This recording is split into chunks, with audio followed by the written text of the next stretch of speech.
ओम शांति शांति शांति। गुरुर्ब्रह्मा गुरुर्विष्णु गुरुर्देवो महेश्वर गुरुरेव परं ब्रह्म तस्मै श्री गुरवे नमः।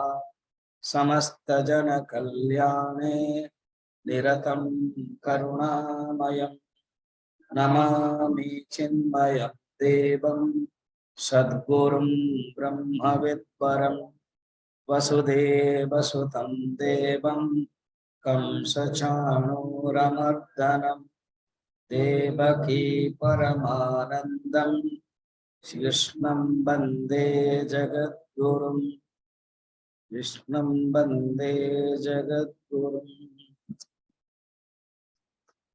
कृष्ण कन्हैया आइए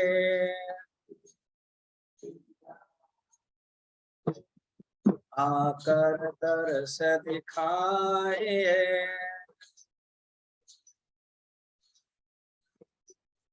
बंसी लेकर आइए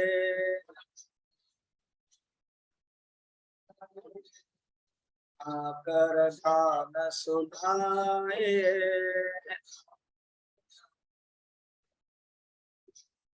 जमुना जी के तट पे आकर सुंदर रास रचाए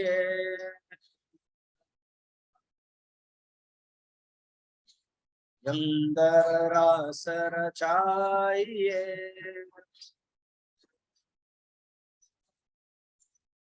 सुंदर रास रचाए।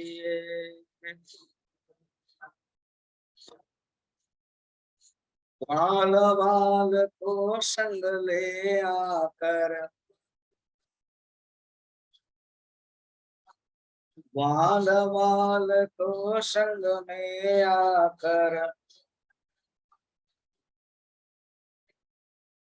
माखन दूध पिलाइए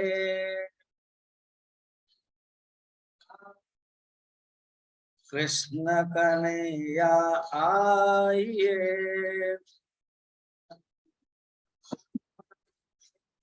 माखन दूध चुराइए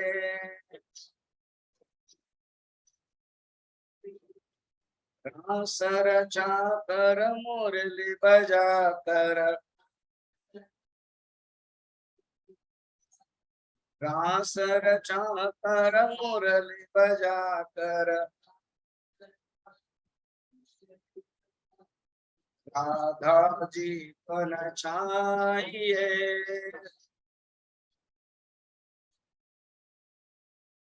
हम सबको भी नचाइए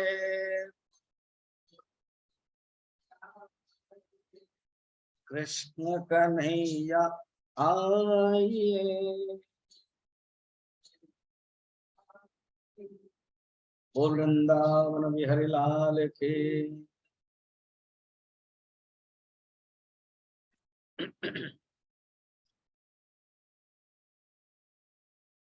अब हम लोग देख रहे थे कि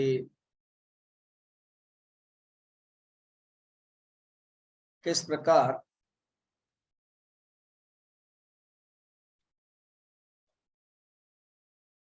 आसुरी वृत्ति के जो लक्षण हैं वो हमें भगवान से दूर करा देता है और इस आसुरी वृत्ति लक्षण के कारण किस प्रकार के हम भूल जाते हैं अपना जो धर्म है वो बताया। उसका और भी लक्षण है।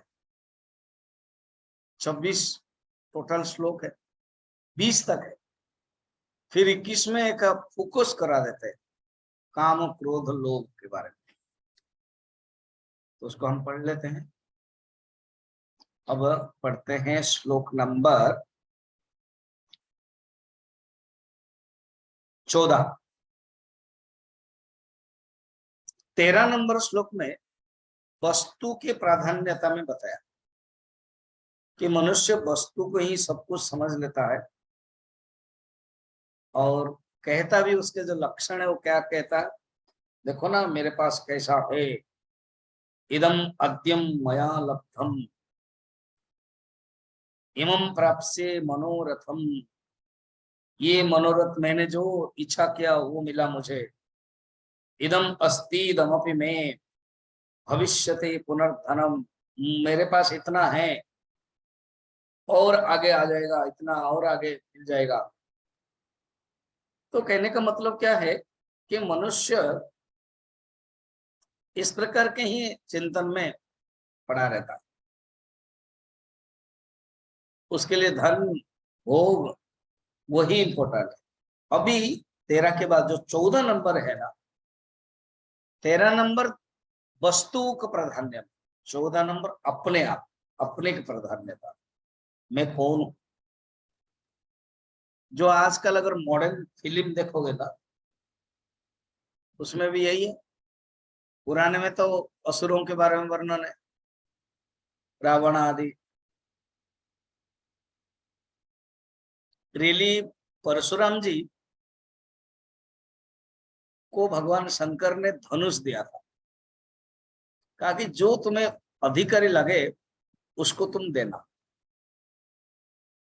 तो परशुराम जी के मन में आया, क्यों नो मैं उनको दे दूं, किनको, कि रावण को दे दूं।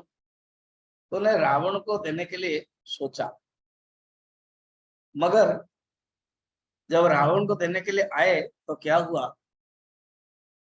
रावण के जो अत्याचार है, रावण के जो अलग अलग असुर वृत्ति का काम है, देख के उन्होंने मना दिया ही नहीं, बोल भी दिया, ये शिव जी के तुम भक्त हो सोच कर आया था, तुम्हारे जो ये चल रहा है इससे मैं नाराज भी हूं और संतुष्ट भी नहीं।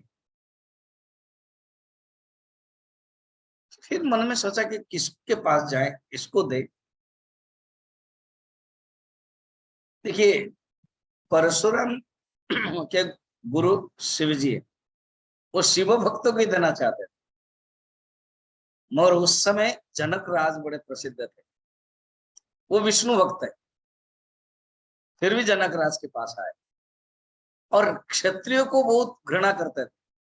ये बड़ा इंटरेस्टिंग विरोधाभास है, वो क्षत्रिय के पास जाना ही नहीं चाहिए, वो विरोध थे, फिर भी आए और कहा तुम्हारे जो चरित्र है, तुम्हारा जो आचरण है, उससे मैं वो प्रसन्न हूं, तुम एक राजा हो, तुम्हारे अंदर अहंकार नहीं, तुम एक राजर्षि हो, ऋषि जैसा रहते हो, ये धनुष तुम्हारे पास रहेगा।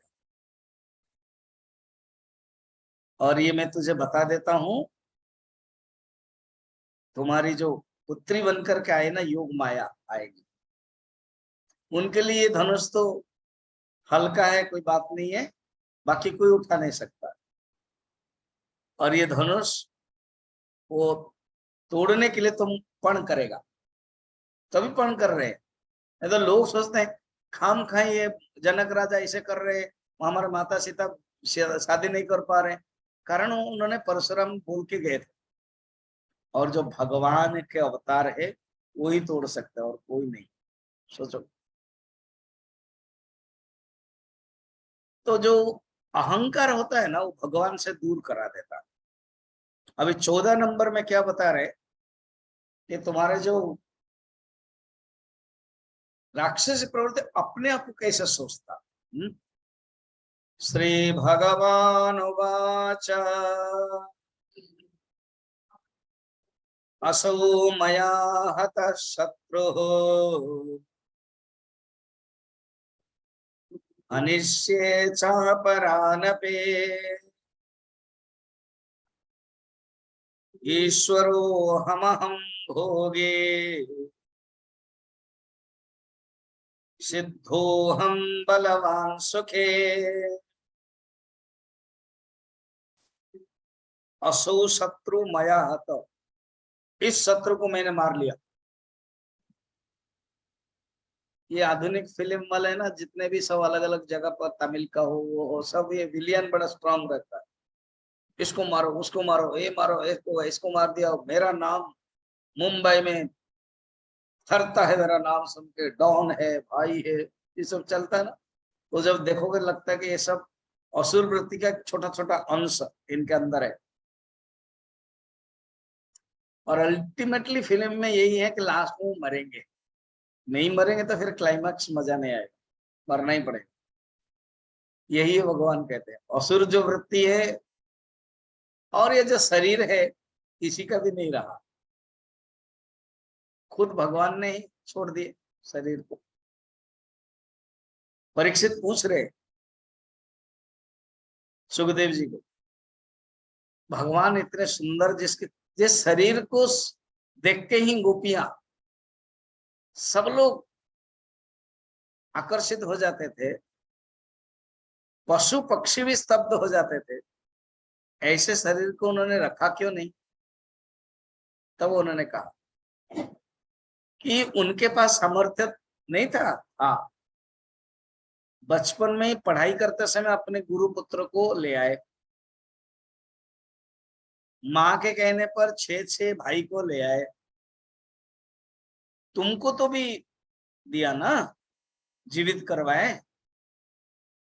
तो तुमको भी जीवित कराया, फिर भी नहीं रखा क्यों? जानते हैं ये शरीर ऐसा है। तो भगवान जानते हैं, जिज्ञासु जानते हैं, योगी लोग जानते हैं, पर ये असुर प्रवृत्ति लोग जान नहीं पाते। असौ मया हतः शत्रु, मैंने उस शत्रु को मारा, फिर आगे और भी मारूंगा। हनिष्ये चापरानपि, इनके बातें केवल ये मारूंगा मरूंगा इस प्रकार के स्टाइल, वो उनके बातें और कुछ है ही नहीं, केवल मारना है।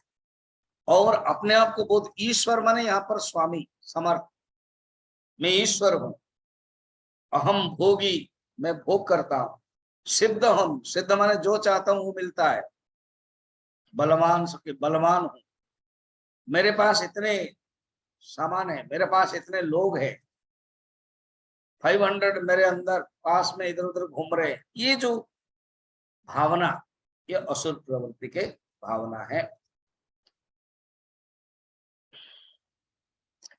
मेरा जो बेटा है, मेरा जो पुत्र है, मेरे जो गाय है, मेरा गाड़ी है, घोड़ा है, तो बाहर के चीजें को लेकर के, मगर आता कहा, जैसे उपदेश सार में 2 वृत्ति है, इदम वृत्ति अहम वृत्ति। 13 नंबर श्लोक में इदम वृत्ति प्राधान्य, 14 नंबर श्लोक में अहम वृत्ति प्राधान्य। आत्म केंद्रिक बोलते हैं, सेल्फ सेंट्रिक, आत्म केंद्रिक, खुद के केंद्रित, वो सोचते भी नहीं है दूसरा कुछ भलाई है दया है, ऐसे नहीं है। फिर आगे के श्लोक में देखना, 14 हो गया, 15।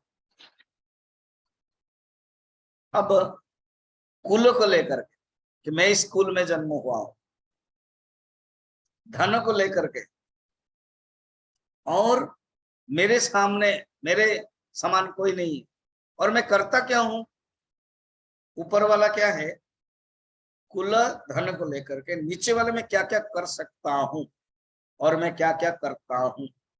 15, आढ्योऽभिजनवानस्मि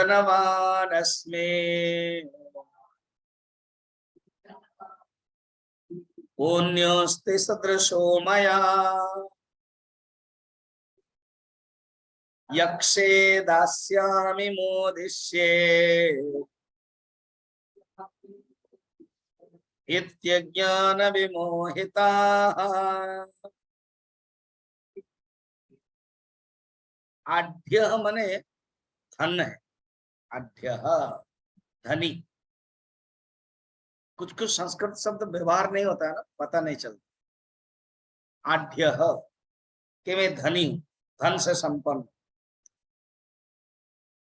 अभिजन, अभिजन पहले भी बताया, अभिजात, अभिजात माने महाकुल में जन्म हुआ। तो भगवान दैवी संपत्ति से उत्पन्न ये गुण जिसके पास है उनको कहते हैं अभिजातस्य। 5 श्लोक में बताया था ना भगवान, ये तुम चिंता मत करो अर्जुन, तुम खुद क्या है, ये अच्छे कुल में जन्म लिए हो। माँ सोचा संपदम, माँ सोचा यह अलग हो गया, शोक मत करो। संपदम दैवी, अरे दैवी संपत्ति से अभिजात। देखो अभिजात शब्द वहां भी है, मगर यहाँ अभिजात माने क्या है, वही है, मेरा जो कुल है अभिजनवान अस्मि, मेरा जो कुल बहुत बड़ा है, मैंने उच्च कुल में जन्म लिया है, मेरे 7 पीढ़ी लोग सब क्षत्रिय है, मया सदृश कौन अस्ति, मेरे जैसा कोई नहीं है। ये ऊपर लाइन में मेरे बारे में वर्णन है। जो मैं करता है ना, यक्ष प्रजापति इतने बड़े पावरफुल, ब्रह्मा के डायरेक्ट 10 पुत्रों में से ये नारद वशिष्ठ स्टैंडर्ड के, सोचो तो। कहा जाता है जो 10 पुत्र सबसे वशिष्ठ, बहुत अच्छे तपस्वी वाले थे। माने वशिष्ठ के लिए ब्रह्मा ने युग को ही परिवर्तन कर दिया। ये कथा मालूम है कि नहीं? मैंने कहा था पहले सत्ययुग, सेकंड में द्वापर युग, 2 द्वापर 2, तीसरा में त्रेता युग 3, एंड चौथा जैसा तैसा है कली। तो number 1 and number 4 no change, Treta and Dwapar. तो उन्होंने कहा त्रेता में भगवान राम होकर आएंगे, और रघुवंश में तुम अभी रघुवंश के गुरु हो, इसलिए तुम रुको। क्योंकि वशिष्ठ बोलते मैं आ गया हूं, मैं ब्रह्मलोक और ये पृथ्वी में ये पुरोहित काम नहीं करने वाला। तब उन्होंने कहा कि भगवान आने वाले, न कब, न 3rd नंबर युग में, त्रेता युग में, और अभी सत्ययुग चल रहा है, फिर बीच में द्वापर युग है। तब वशिष्ठ का कहा कि पिताश्री इतने दिन कौन इंतजार करता है, आप ऐसे कर रहे ना, त्रेता युग को नंबर 2 में डाल दीजिए और द्वापर युग को नंबर 3 में कर दीजिए, विधाता है। ठीक है कर देते हैं, कर लिया। देखो अब तृतीय युग कब आ गया, 2nd में, और द्वापर युग कब आ गया, 3rd में, और यही चलता रहता है। ऐसे स्टैंडर्ड के दक्ष है, वो वशिष्ठ है, दक्ष भी कुछ कम नहीं, और अहंकार है। जब मनुष्य का अहंकार हो जाता है तो एक बार बहुत बड़ा सब देवताओं को बुलाया और उनको प्रजापति सेरेमनी दिया गया, जैसे देते हैं ना राष्ट्रपति पुरस्कार आदि, सब लोग बैठे हैं, इंद्र आदि सब उठ गए, तो वो प्रजापति का सेरेमनी दिया गया, 3 लोग नहीं उठे। तो ये जो वर्णन है हम पुराणों में, रावण, कुंभकर्ण, दक्ष, इसमें से सब मिलता है। महिषासुर, अभी दुर्गा पूजा आएगी, महिषासुर है, फिर काली पूजा नरकासुर, जितने सब असुरों के ये है। और गुरुदेव कहते हैं लास्ट 20 नंबर श्लोक में, हम लोगों के अंदर भी ये सब है, वो कभी कभी दब जाता है और कभी कभी दिखाई देता है। ऑल एंड सडन देखो कोई छोटे मोटे झगड़ा में वो मार देते हैं ना। अभी एक यहाँ पर 2-3 घटना हो गई अभी 10-15 दिन में, 2-3 महीना में, तो उसको मार दिए, जो सिंगर वाला था, हाँ उसको मार दिए। फिर मुंबई तो चलते ही रहता है घटना, हमको पता नहीं चलता। फिर हम लोग यहाँ रहते हैं तो 1-2 कहीं घटना कोई मार दिया तो पता चल जाता है। ये क्या है, जो अंदर हो निकल आता, क्या मुझे बोल दिया उसने, ठक ठक ठक हो गया। ये असुरों वाली बात। तो दक्ष प्रजापति जब आए कोई नहीं उठा, 3 लोग, कौन कौन, बाकी सब उठ गए, ब्रह्मा विष्णु महेश्वर नहीं उठ। तो उसने क्या सोचा, देखो उस समय ना उसके जो सांसें हैं फरक रहा है ऐसे। ब्रह्मा पिताजी है, पिताजी क्यों उठेंगे, अपने आप सोच रहा है, विष्णु पावरफुल है, पावर तो मुझे ही देते हो, वो क्या उठे। ये जो शिव जी है ये मेरे जवाई है, ये क्यों नहीं उठा, ये इज नो पावर, घर तक नहीं है। जो कुछ मैं दहेज में दिया हूं अपने बेटी के साथ सती, वो लेके गए, ऊपर से मना कर रहा है, घर ही नहीं आने के थे। इतना पूरा भला काम। भगवान शंकर तो शांत है, कुछ नहीं। इसको कहते। फिर तो आगे बढ़ रही कथा। इतना ईर्षा द्वेष है, बुलाया ही नहीं, एक यज्ञ किया था। तब माता सती गई। इसको कहते यक्षे। देखो रावण के बारे में या दक्ष के बारे में क्या क्या करते थे यक्षे। यक्ष माने हवन करना, यज्ञ करना।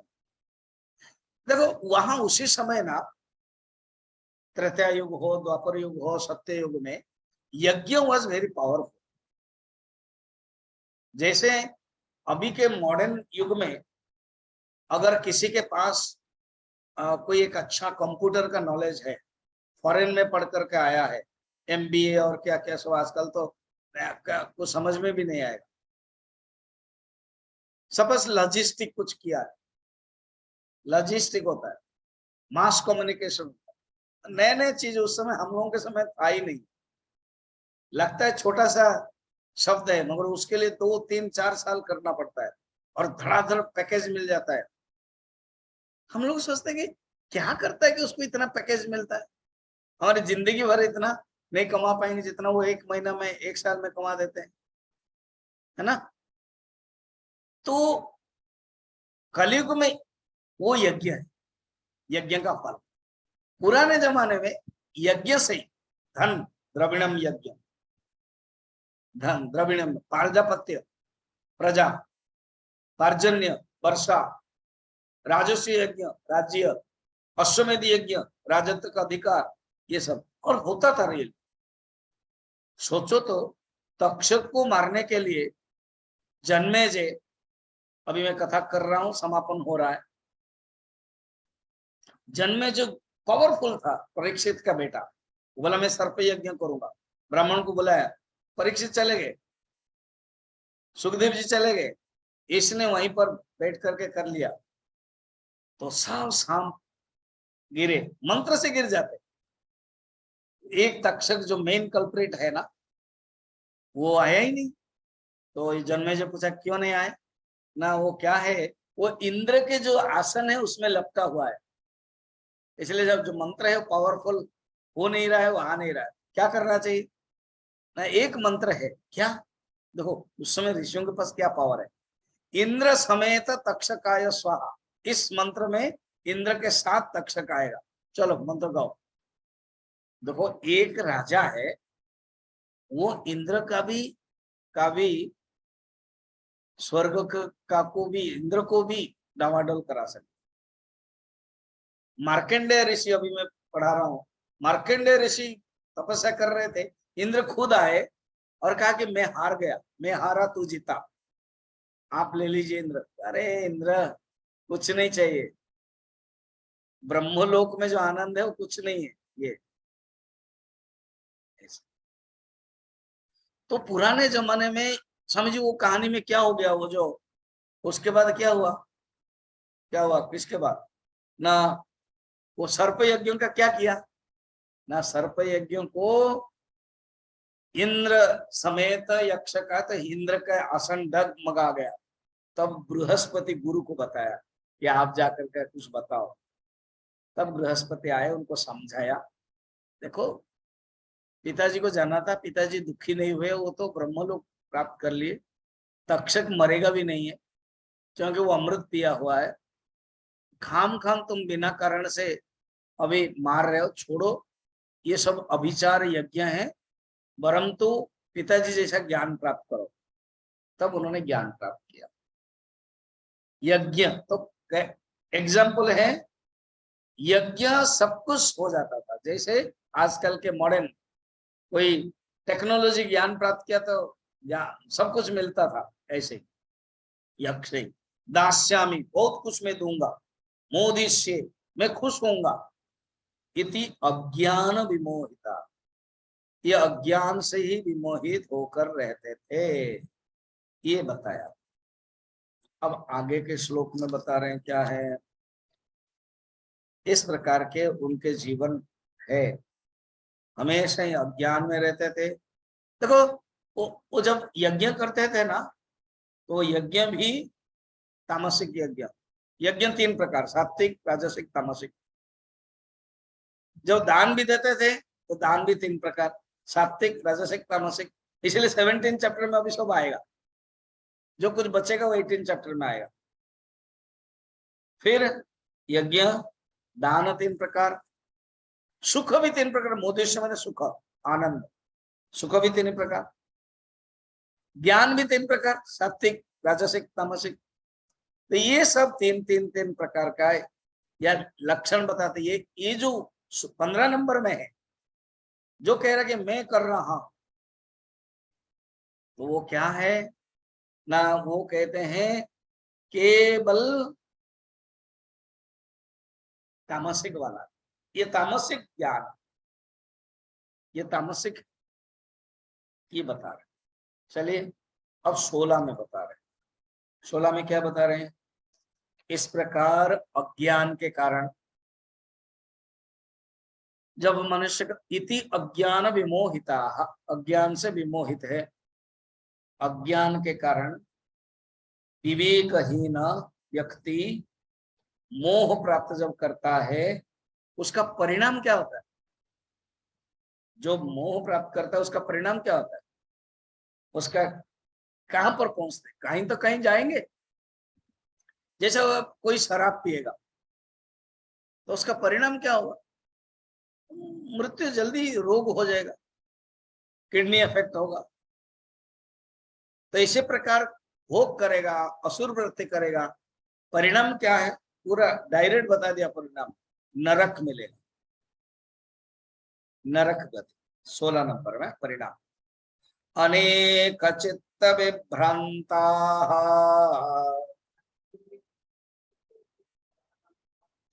मोहजाल समावृता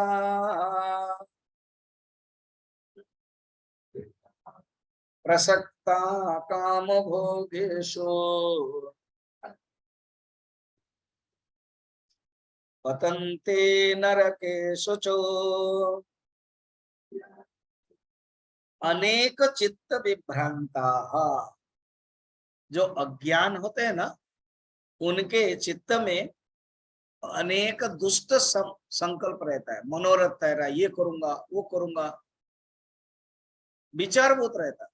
जो तामसिक व्यक्ति, जो राजसिक व्यक्ति है, वो सही विचार तो नहीं कर पाता है, रॉन्ग विचार करता है।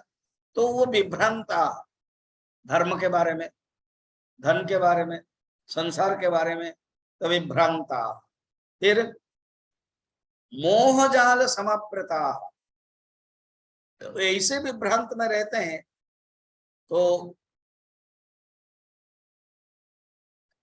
संत ज्ञानेश्वर उनकी ज्ञानेश्वरी गीता में कहते हैं, जैसे विभ्रांत का एग्जाम्पल बता, क्या श्लोक था? अनेक चित्त विभ्रांता। विभ्रांत का है जिसको सन्निपात रोग होता है ना, डॉक्टर लोग जानते होंगे, सन्निपात रोग होता है तो बकता रहता है, बहुत कुछ बातें करता है, इजिप्ट होगा। तो उन्होंने लिया जो सन्निपात रोग हुआ है वो बातें करता रहता है। इसी प्रकार इसको सन्निपात रोग हुआ है और ये बातें ही करता रहता है, मैं ऐसे कर दूंगा, मैं ऐसे कर दूंगा, मैं ऐसे है, मेरे से कुछ नहीं है, तो बकता रहता है। ठीक। फिर और एक एग्जाम्पल देते, क्या ऐसे जैसे आषाढ़ महीना में बारिश में एक बादल के ऊपर और एक बादल, एक के बादल एक और एक बादल, इतना बादल घन छन्न होकर सूरज दिखाई नहीं देते। लगता है कि चलो एक बादल आया है चला जाएगा, बोले और एक बादल आ गया, सूरज दिखाई नहीं देता। इसी प्रकार मनुष्य के अंदर जो असुर आदि प्रकृति, एक भावना, एक चिंता, एक विभ्रांत, एक विचार, फिर दूसरा विचार, इस प्रकार का आता रहता है। अच्छा, और एक एग्जाम्पल दिया उन्होंने, बड़ा सुंदर एग्जाम्पल दिया। आप समुद्र के पास बैठो, लगा कि ये जो तरंग खत्म है ना, गुरुदेव एक कहानी बोलते थे, कहते थे कि मैं चेन्नई मैं प्रवचन देने के लिए गया चेन्नई। उनका वन ऑफ द बेस्ट जगह था। नियम के अनुसार 1951 के आसपास चिन्मय मिशन बना चेन्नई से। पहले पुणे, फिर मुंबई, फिर दिल्ली, फिर चेन्नई, बीच में बेंगलोर आदि सब करने के बाद कुछ साल में चिन्मय मिशन बना चेन्नई में। ऑन क्वेस्ट में भी है। तो वो कहते थे एक बार मुझे किसी ने चेन्नई के जो सी शोर के पास एक सुंदर होटल में रखा गया। मुझे अच्छा लगा। मॉर्निंग में वॉकिंग करने के लिए जाता था। समुद्र के किनारे स्नान माने वॉकिंग करना अच्छा लगे। तो एक आदमी टर्किश टॉवल पहना हुआ है, तेल भी है साथ में, और कुछ मूंगफली आदि रखा हुआ है, और वो खा रहा है। ये स्नान करेगा। अच्छा, फिर शाम का प्रवचन हुआ, डिनर हुआ, किसी किसी के घर में जाकर के भिक्षा। फिर मैंने रूम ना जाकर के थोड़ा सा वॉकिंग करने के लिए जाऊं। रात 10 बजे वो आदमी फिर बैठा हुआ है। अभी लैंप पोस्ट में लाइट है, और उसके जो सेम टर्किश टॉवल, तेल भी है, और मूंगफली उस समय कम था जो छिलके, और अभी चारों तरफ छिलके ही भरे हुए। ये जो चिप्स वाले वो जो कवर है वो पड़ा हुआ है। स्नान किया ही नहीं इसने, खाता ही रहता है। तो गुरुदेव बोले मैं और सहन नहीं कर पाया। पूछा, are you the same man who has set from the morning, early morning I have seen you? Yes Swami, yes I am the same man. स्नान नहीं किया? नो। क्यों नहीं किया? ना, मैं इंतजार कर रहा हूं वो जो तरंग है ना, वो जब बंद हो जाएगा तब मैं स्नान करूं। तरंग जब बंद हो जाएगा तब मैं स्नान। बंद नहीं हो रहा है, इसलिए मैं संपन्न हूं। मेरे लिए छिलका माने मूंगफली, अंकल चिप्स, आंटी चिप्स, सब चिप्स आ जाता है, जो भी मैं खाता हूँ। और इंतजार कर रहा हूँ किसका? तरंग को बंद करने। गुरुदेव ने सोचा इसको क्या समझाऊं।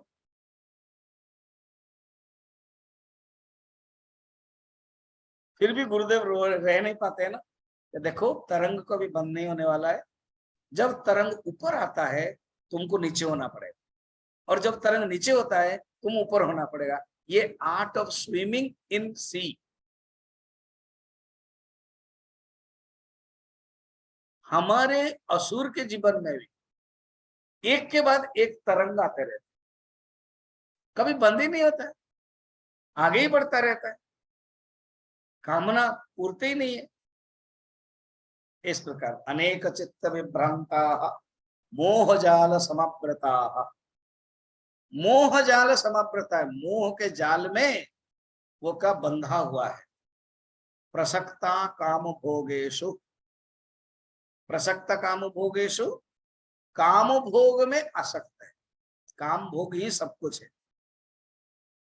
भगवान माने रामचरितमानस में शिवजी पार्वती को कहते उमा रावण ही असभिमान, जिमी टिट्टिभ खग सूत उतना। ऐसे ही है, ये अभिमान व्यक्ति था। तो इसलिए तुम सोचो इसको। इवन हम इतिहास में देखते हैं, हिटलर, देन अलेक्जेंड्रा, नेपोलियन, इस प्रकार।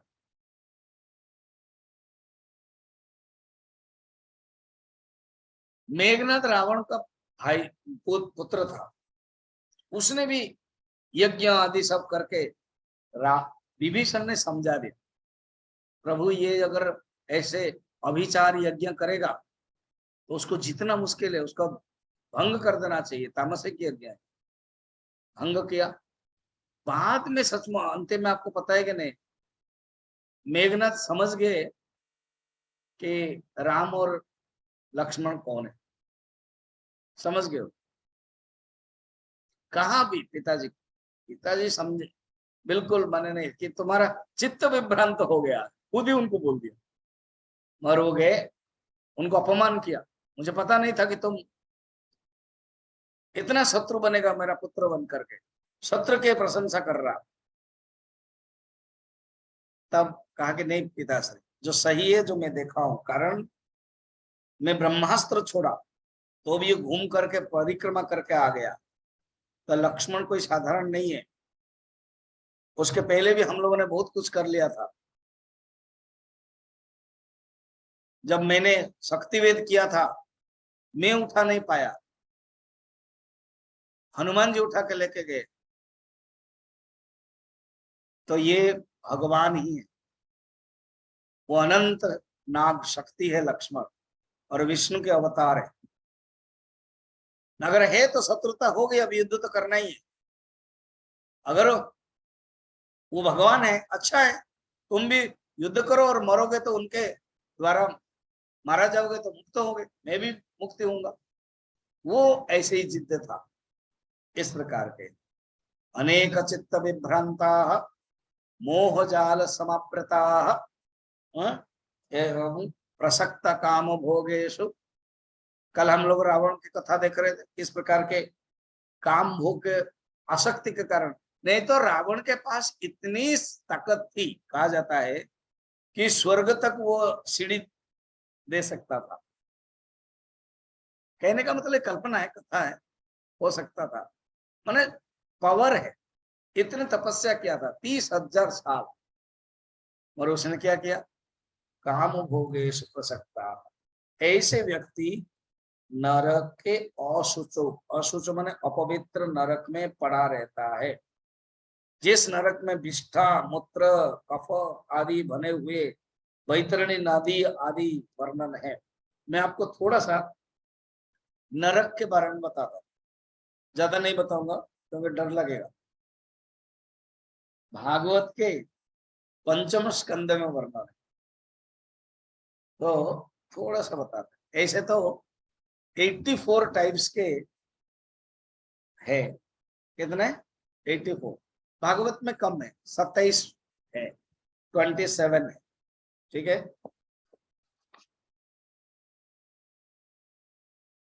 नरक की गति,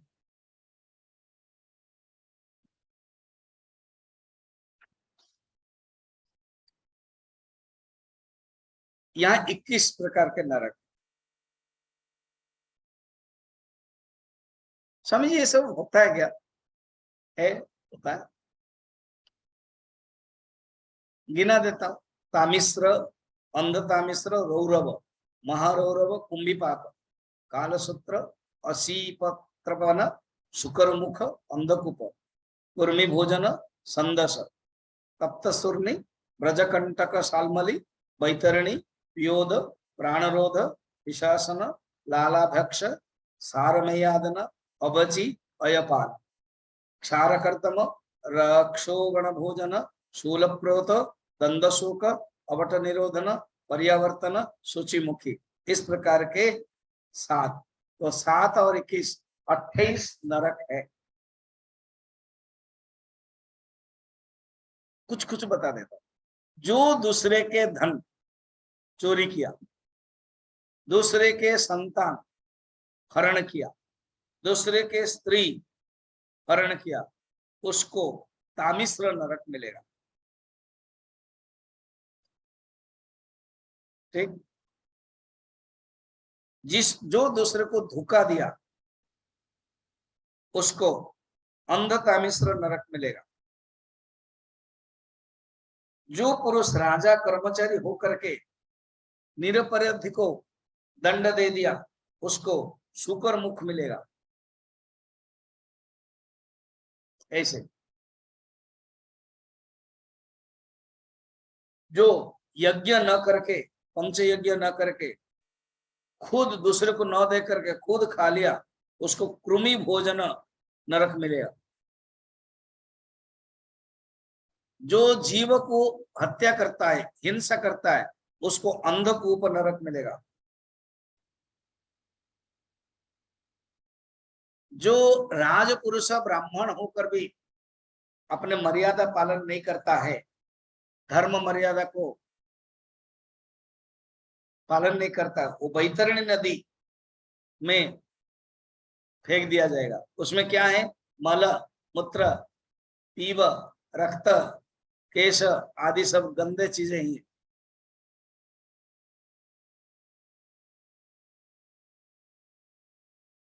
फिर कहते हैं जो पशु आदि को वध करते हैं, हिंसा करते हैं, उनको बहिषस नरक डाल दिया जाता है। हो गया, बहुत हो गया, खत्म। अर्थ क्या है कि मैंने तो सिर्फ 5 बताया, 28 है।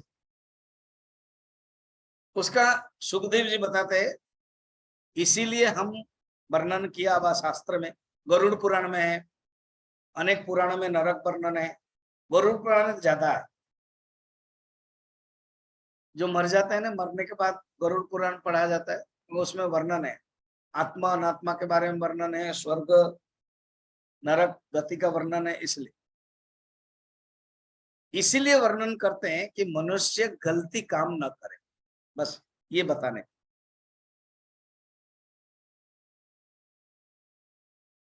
जैसे injurious to health, smoking is injurious to health लिखा जाता है, लिखना पड़ेगा ही।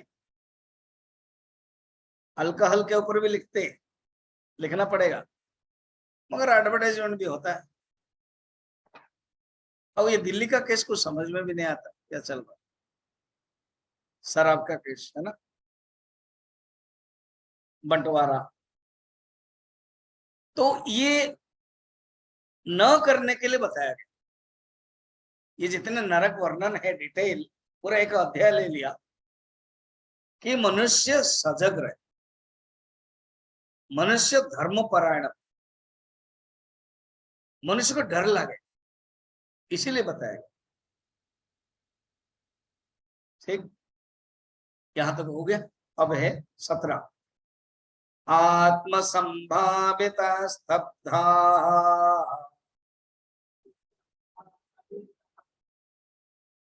धनमान मदन्विता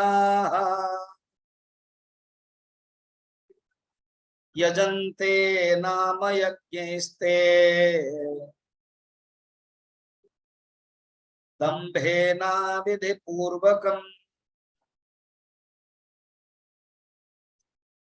कहते हैं जो यज्ञ भी करते हैं, दान भी देते हैं, वैदिक भी कर्म करते हैं, उनको भी नरक जाना पड़ेगा क्या? वो तो कुछ करते हैं ना। कहते करते तो है, मगर वो तामसिक है। दम्भे न अविधि पूर्वकम।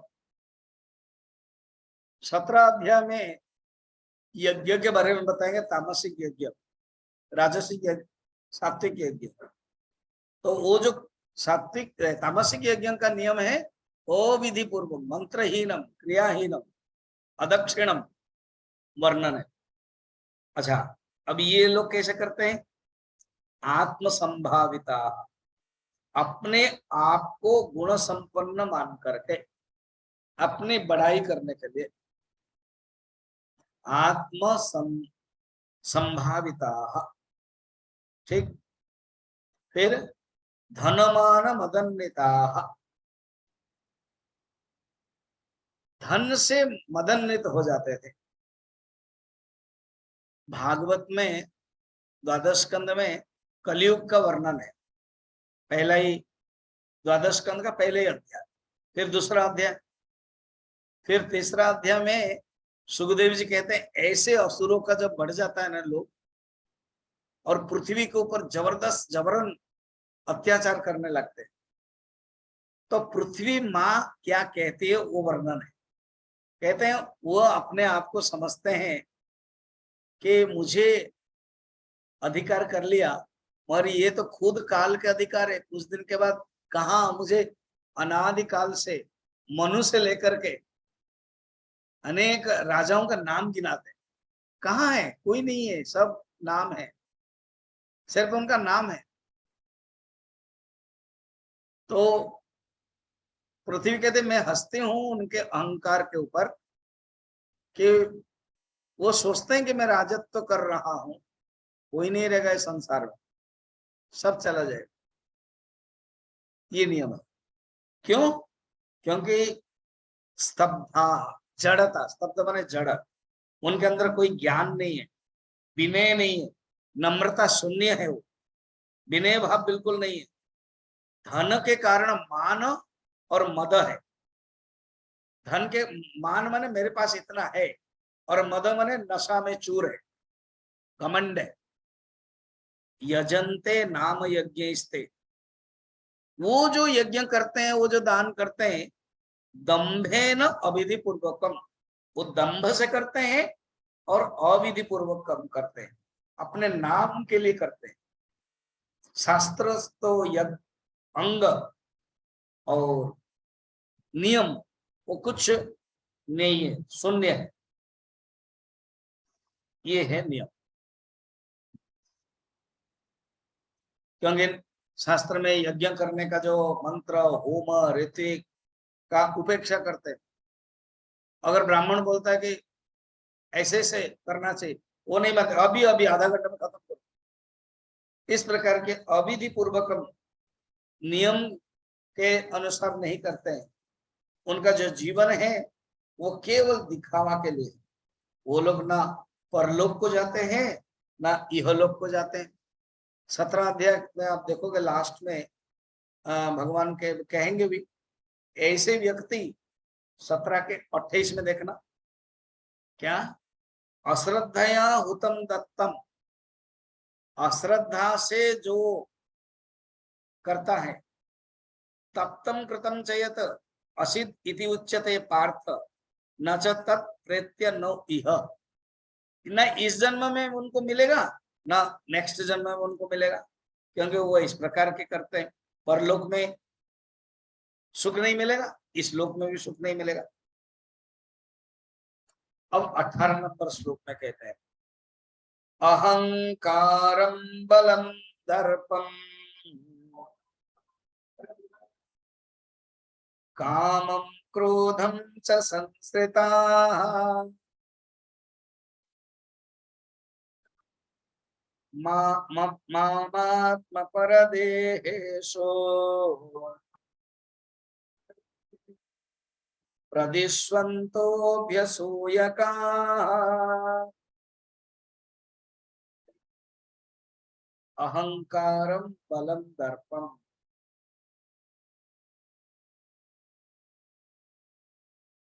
तुलसीदास जी बड़ा सुंदर कहते हैं, ऐसे लोगों के साथ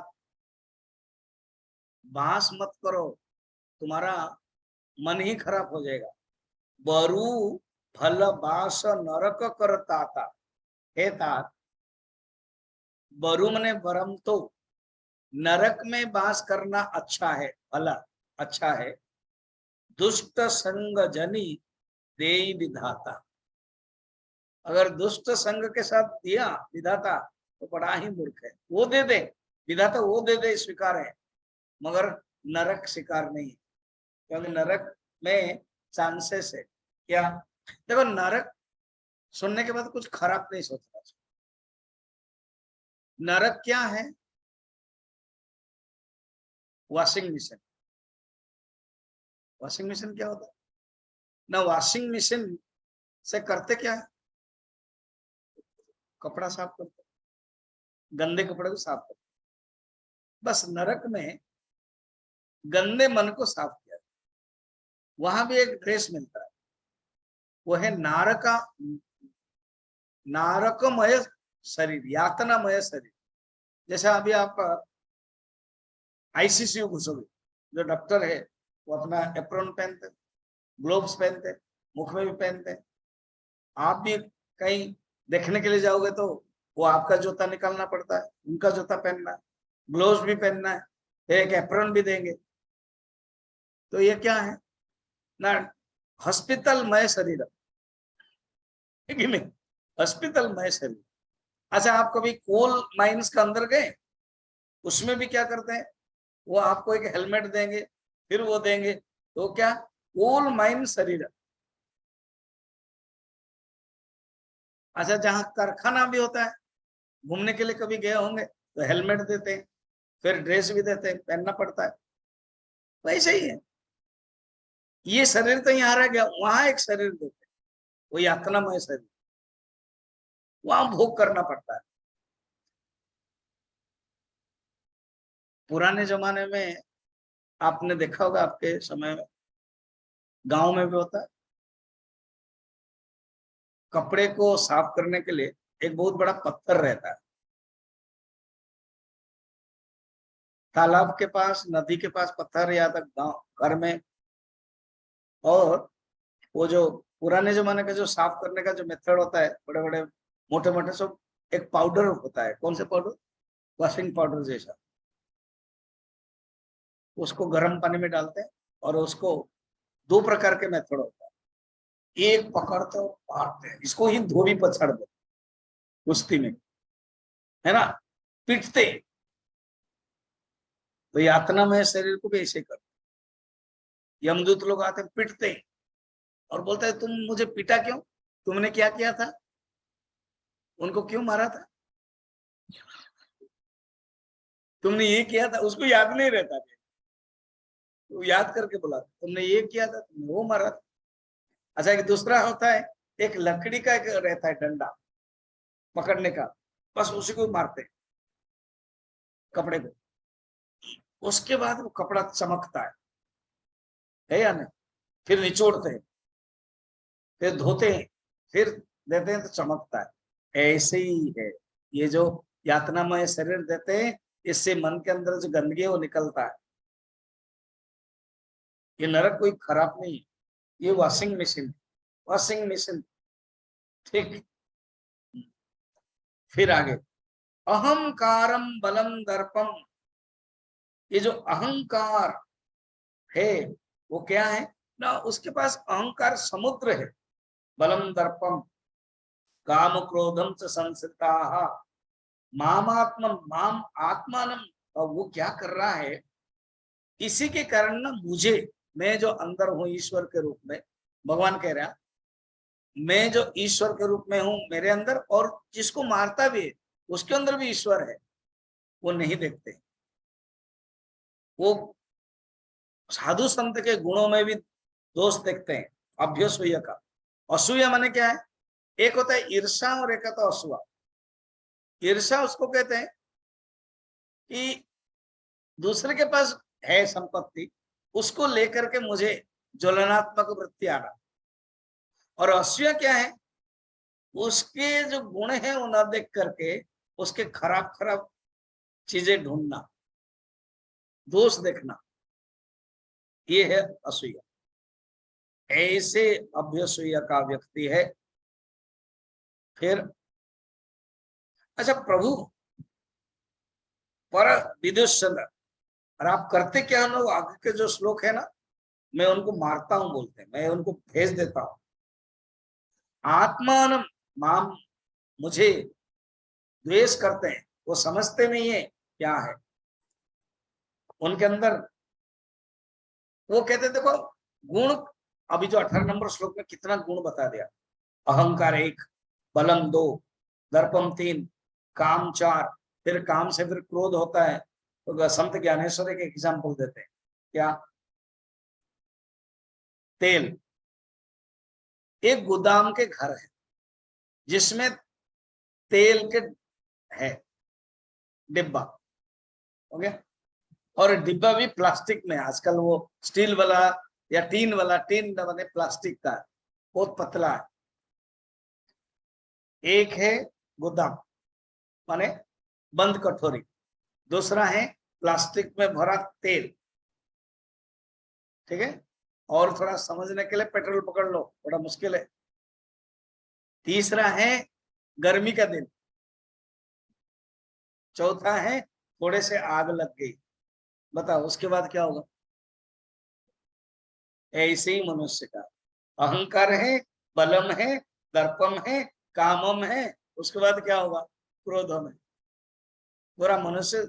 इसलिए कामत क्रोध अभिजायते, क्रोधात भवति सम्मोह, सम्मोह स्मृति विभ्रम, स्मृति वंशत बुद्धिनाश, बुद्धिनाशत प्रणश्यति।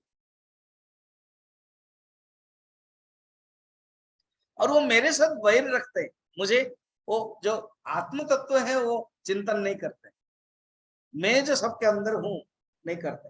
प्रभु आप उनको नरक में क्यों डालते हो। एक श्लोक है, श्रुति स्मृति मम आज्ञा, ये जो श्रुति और स्मृति जो वेद है ना, वो मेरी आज्ञा है। यह उल्लंघ प्रवर्तते, जो उल्लंघन करके करता है, आज्ञा भंगी ममद्वेषी नरके प्राप्ति ध्रुवम, वो व्यक्ति नरक को जरूर प्राप्त करेगा। ये नियम है, भगवान बताया। अब लास्ट आज के लिए उन्हीं को मैं क्या करता हूं जो मैंने बताया, गति। 19 और 20 श्लोक में ना भगवान गति देते हैं, उनकी गति, क्योंकि वो आत्म तत्व को नहीं जानते, तो गति। तानहं दिशत क्रूरा संसारेषु नराधमा क्षिपम्यजस्रम शुभा आसुरीष्वेव योनिषु। अहम तान, उनको, ये जो साधु को ये करते हैं, उनको मैं क्या करता हूं, मैं ऐसे क्रूर व्यक्ति को, अशुभ कर्म करने वालों को मैं नरक में डाल देता हूँ, आसुरी योनियों में डाल देता हूँ और नरक में डाल देता हूँ। ये अजस्रम, एक दो जन्म नहीं है, बार बार जन्म के लिए डाल देता हूँ। अभी प्रश्न, प्रभु ऐसे क्यों करते हो, आप तो भगवान हो, हाँ, और आप पक्षपात करते हो, वो भी तो आप, उनके अंदर भी है ना, हाँ, वो भी तो आपके संतान है, हाँ, फिर आप उनको क्यों करते हो। क्यों करता हूं मैं कल बताऊंगा, तो भगवान कल बता देंगे क्यों करते।